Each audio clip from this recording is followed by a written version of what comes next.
Buongiorno cari amici, benvenuti anche oggi nel canale del Marietto Veneziano.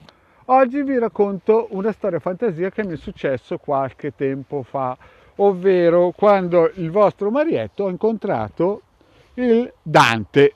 Il Dante, forse per chi è nuovo nel canale non lo sa, ma è il mio amicone di fiducia, è quello che mi racconta le favole, le storielle, è uno che quando le racconta prima di tutto le spara così grosso che ci vuole il giubbetto antiproiettile, e non solo il giubbetto antiproiettile, ma bisogna sempre dividere in due quello che racconta. Però questa è una bella storiella, ma prima di iniziare con la bella storiella del mio amico Dante, no, voglio subito, se non l'avete ancora fatto, che guardiate, se avete il mouse in mano oppure il pollicione, di andarvi a iscrivere a questo bellissimo canale e al bellissimo canale di Hildegarda, e magari anche un bel like, che fa sempre, tira sempre su di morale il canale.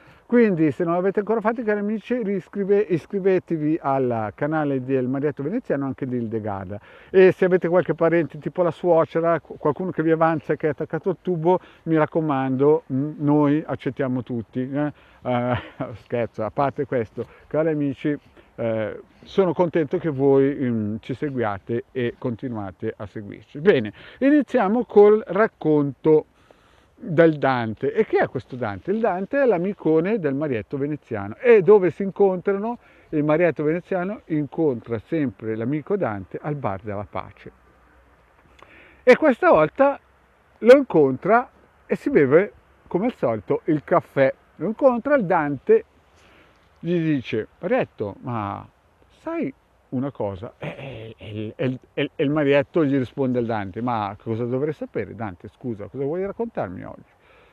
E il Dante gli racconta della candela. Porca miseria. Il Marietto, che sapete che è sempre un po' tontolone, lui pensava le candele della moto, perché il Dante da piccolino aveva delle moto e faceva motocross. Però il Dante invece gli racconta della candela, la prima volta che ha usato una candela. E il Marietto allora dice: ah, ma tu stai parlando delle candele, ma perché ti era andata via la luce a casa?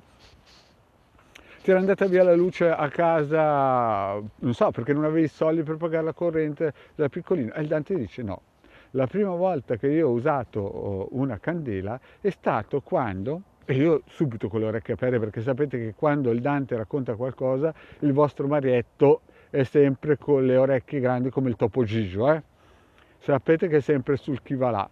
E il Dante gli racconta: la prima volta che ho usato la candela è stato quando la maestra mi perseguitava a scuola.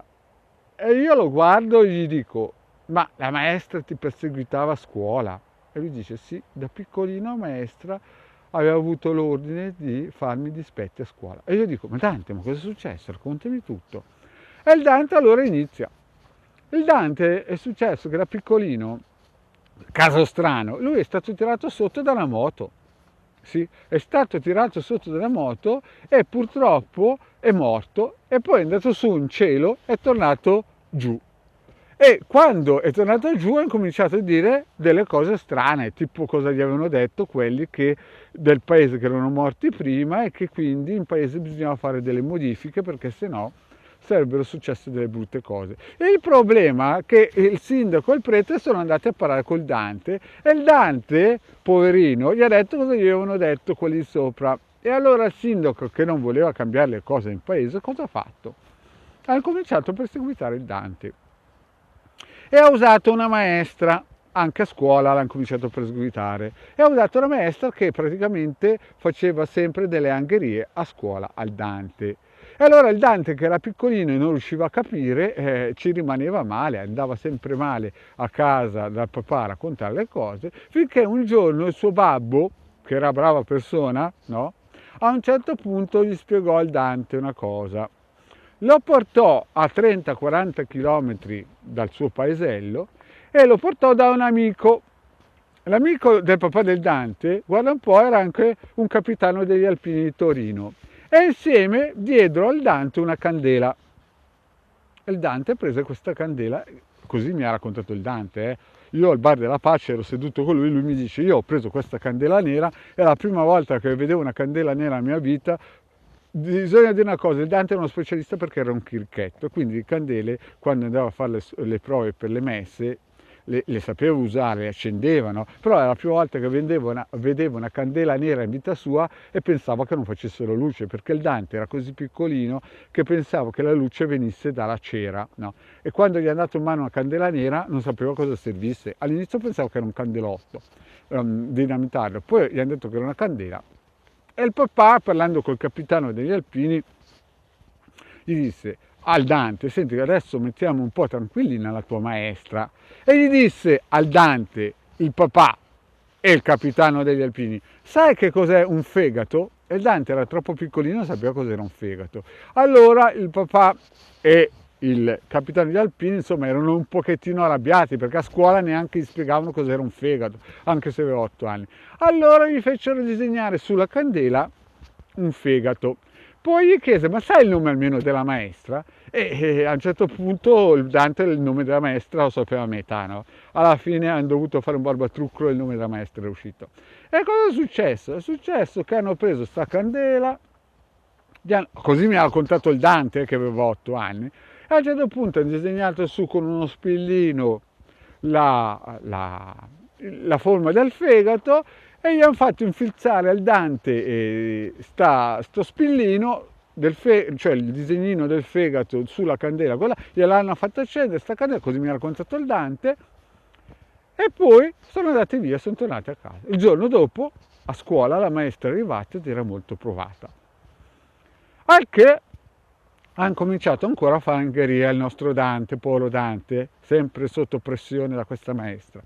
Non contento, settimana dopo, altra cura di candela nera. Alla fine la maestra, insomma, incominciava a non andare più a scuola tanto regolarmente, perché insomma aveva dei disturbi. Il Dante gli ha detto: ma lei ieri per caso è stata male? E la maestra gli dice: sì, come fai a saperlo? Perché sa, ho acceso una candelina. E la maestra pensava che il Dante fosse un tipo di fantasia, no? Nel senso, magari il Dante vuol prendersi il merito che ieri sono stato male. Ma il problema cosa è stato? È stato che dopo la quarta e quinta candela e che la maestra stava male, il papà e il capitano degli Alpini hanno spiegato al Dante come vedere attraverso la luce della candela dove era la maestra, cosa stava facendo. Al che cosa è successo? Il giorno dopo il Dante va di nuovo a scuola, la maestra arriva praticamente distrutta, no?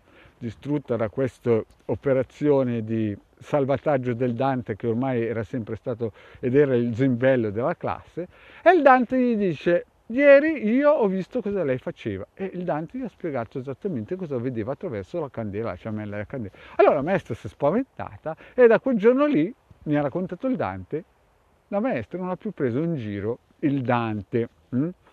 Quindi il Dante praticamente mi ha raccontato questa cosa qui. Io all'età di 8 anni usavo le candeline nere e io adesso ho capito cosa usava le candeline nere. Io pensavo che erano le candeline della moto.